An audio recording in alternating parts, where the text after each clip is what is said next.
I had always trusted her. After 10 years of marriage, 2 kids, and countless shared memories, I believed our bond was unshakable.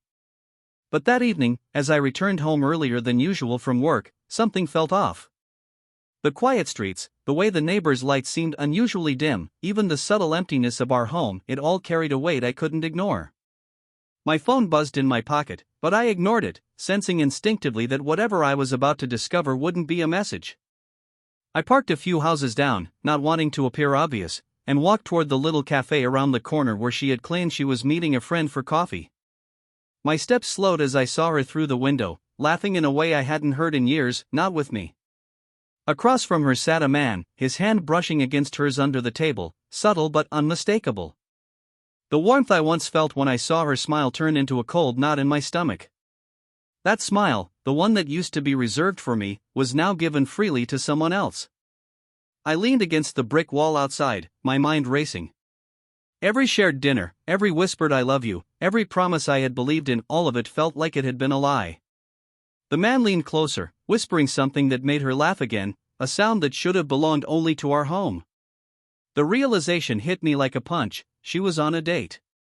My wife, my partner, my everything, was intentionally sitting with another man, sharing moments that had been meant for me.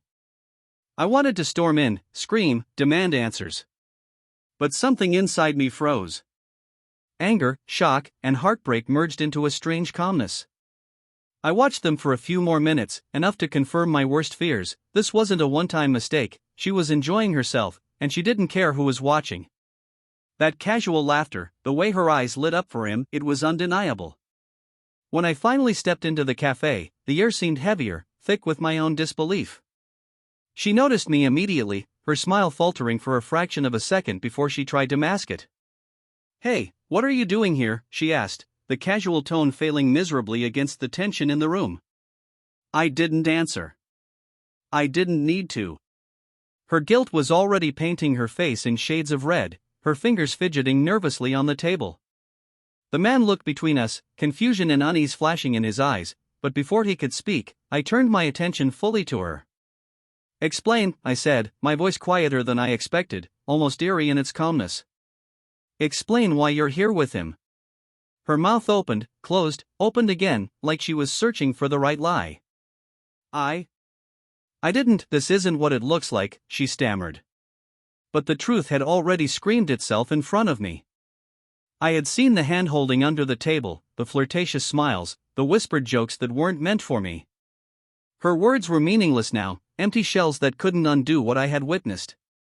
I looked at her for what felt like an eternity.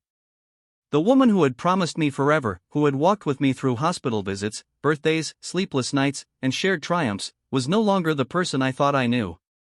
In that moment, all the love, all the forgiveness I had accumulated over the years, evaporated.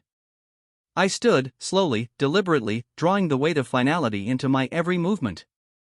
"I don't need your explanation," I said. "I've seen enough. This marriage, it's over."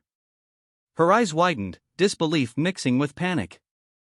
"You can't be serious," she whispered, almost begging. "We can work this out."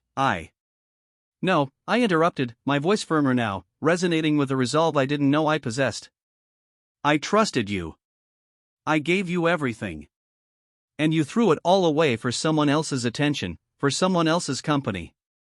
I can't unsee what I saw, and I won't spend another second pretending this is salvageable."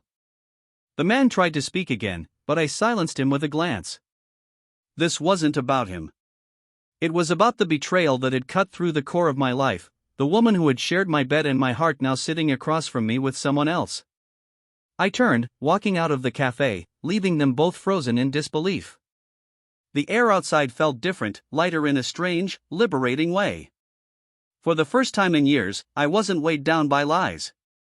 I wasn't bound by a promise that had been broken. I walked to my car without looking back, feeling the sting of heartbreak but also the clarity that came from knowing I had made the right decision. When I got home later, I packed my essentials. Clothes, documents, memories I could afford to keep. I didn't need her explanations, her apologies, or her tears. None of it mattered. The woman I loved was no longer mine, and the man she chose to share herself with couldn't take from me the dignity I refused to surrender. Before I left the house for the last time, I glanced at the family photos that had once filled our walls. They now looked foreign, relics of a life that had ended in betrayal. I didn't take them. I didn't need to. My future wouldn't be tied to shadows of the past or a woman who had discarded our vows for a fleeting thrill.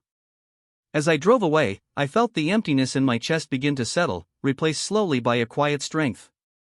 The road ahead was uncertain, but I knew one thing: I had ended the chapter with courage, without yelling, without violence, without humiliation. I had simply walked away, reclaiming my life from the ashes of betrayal. And somewhere behind me, in that small cafe, she would realize too late what she had lost: not just a husband, but a man who had once given her everything and could no longer be deceived. I had caught her on a date. And in that moment, I had also caught my own freedom.